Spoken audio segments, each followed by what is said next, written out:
요한이 얼마나 주의 깊고 확실하게 주제를 해설하는지 살펴보자. 처음에 나오는 문장들에서는 아들이라는 용어가 전혀 나타나지 않는다. 대신 요한은 먼저 말씀에 대해 말한다. 말씀이라는 존재를 오해할 위험은 없었다. 구약을 읽는 사람들은 즉시 말씀에 대한 언급을 만나게 될 것이다.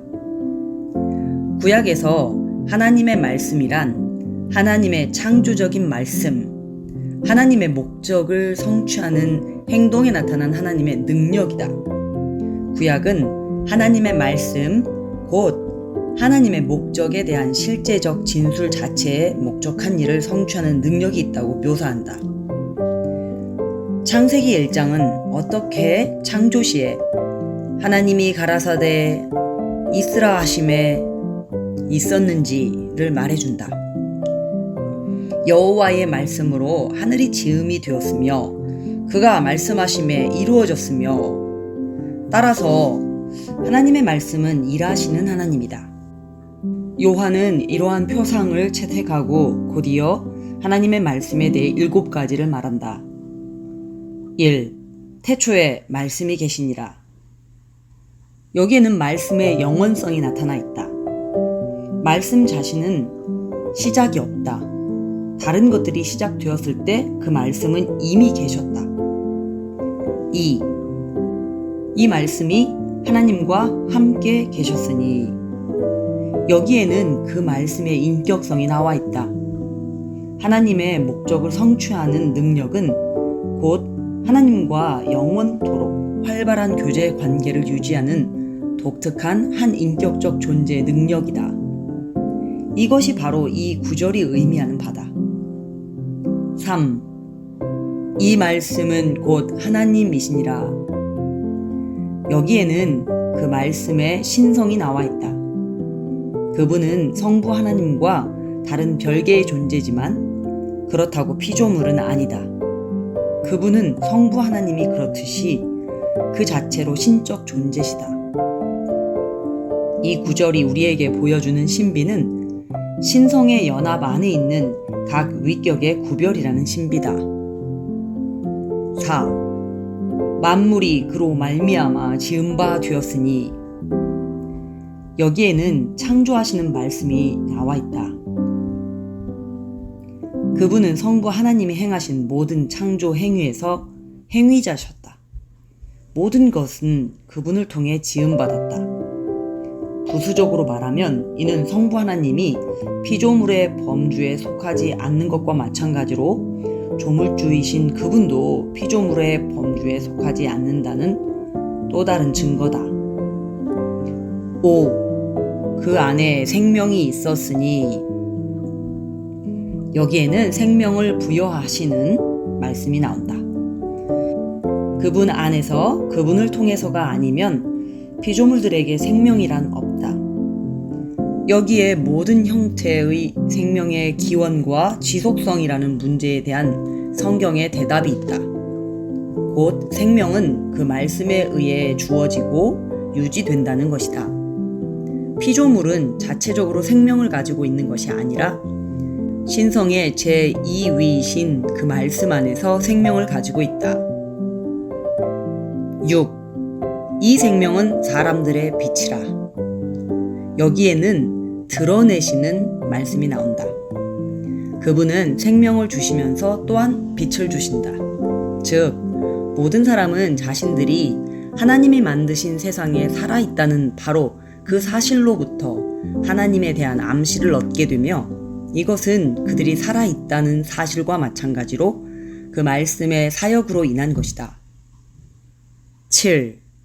말씀이 육신이 되어, 여기에는 성육신하신 말씀이 나온다. 베들레헴의 말구유에 있는 아기는 다름 아닌 하나님의 영원한 말씀이셨다. 요한은 이제 그 말씀이 누구인가를, 곧 신적 인격이시며 모든 것의 창시자라는 것을 보여준 후에 그 신원을 밝힌다. 요한은 성육신에 의해 그 말씀이 하나님의 아들이라는 것이 드러났다고 말한다. 우리가 그의 영광을 보니 아버지의 독생자의 영광이요. 그 신원은 아버지 품속에 있는 독생하신 하나님이라는 18절에서 확증된다.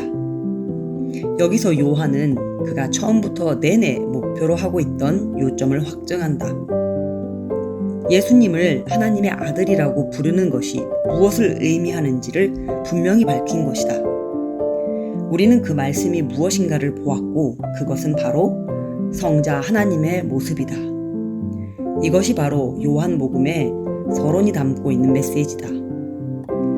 그러므로 성경에서 예수님을 하나님의 아들이라고 선포할 때 그 진술은 예수님의 독특한 인격적 신성을 주장한다. 성탄절의 메시지는 그 위에 있는 그 아기가 바로 하나님이라는 엄청난 사실에 의거하고 있다. 하지만 이것이 이야기의 전부는 아니다.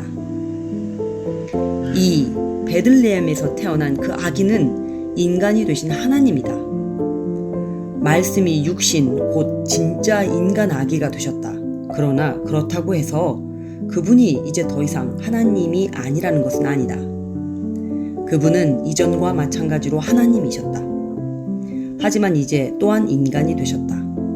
그분은 하나님에서 신성의 어떤 요소를 뺀 존재가 아니라 스스로 인성을 취하심으로 인성까지도 자신의 것으로 만드신 모든 것을 더한 분이셨다.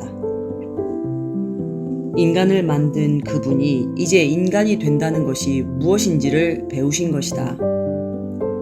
사탄이 된 천사를 만드신 그분이 이제 사탄의 시험을 받을 수도 있는 실로 시험 받는 것을 피할 수 없는 상태가 되셨다. 그리고 완벽한 인간의 삶은 사탄과의 투쟁을 통해서만 이루어지는 것이다.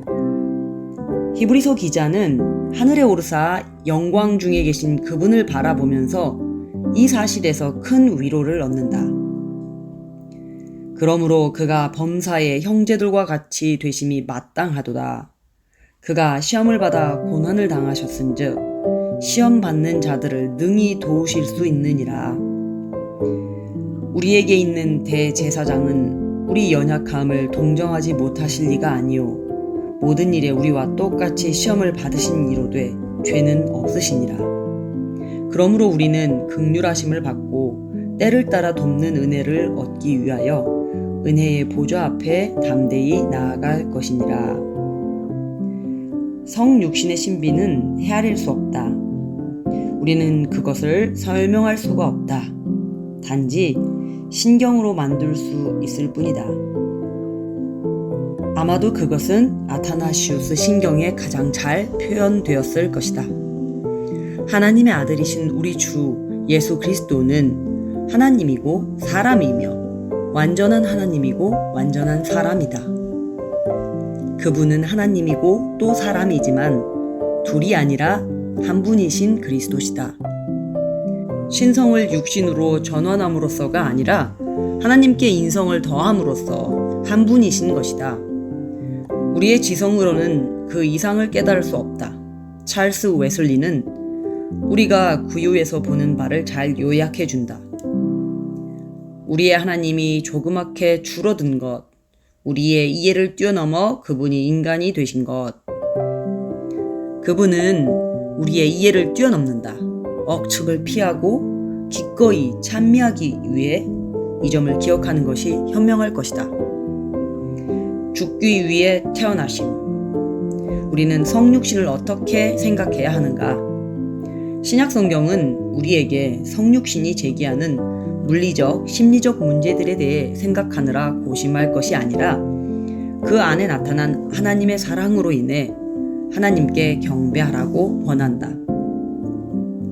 성육신은 겸손하게 자신을 낮추는 위대한 행위이기 때문이다.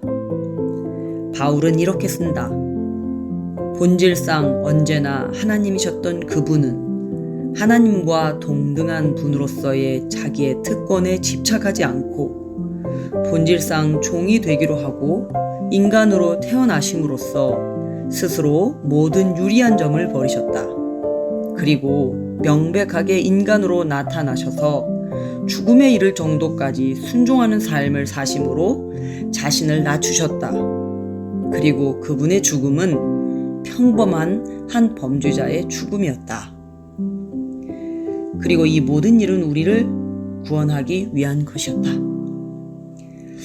신학자들은 때로 성육신은 원래 그리고 기본적으로 창조 질서를 완성하기 위한 것이며 그것의 구속적 의미는 말하자면 하나님이 뒤늦게 생각해낸 것이었다고 함으로써 사람들을 우롱해왔다. 하지만 제임스 데니가 올바르게 주장하는 것처럼 신약에서 구속과 관련되지 않고 규정될 수 있는 성육신이란 있을 수 없다. 베들레헴이 아니라 갈보리가 계시의 초점이며 기독교에 대한 해석 중 이것을 무시하거나 부인하는 것은 모두 기독교를 초점에서 벗어나게 함으로써 왜곡하는 것이다.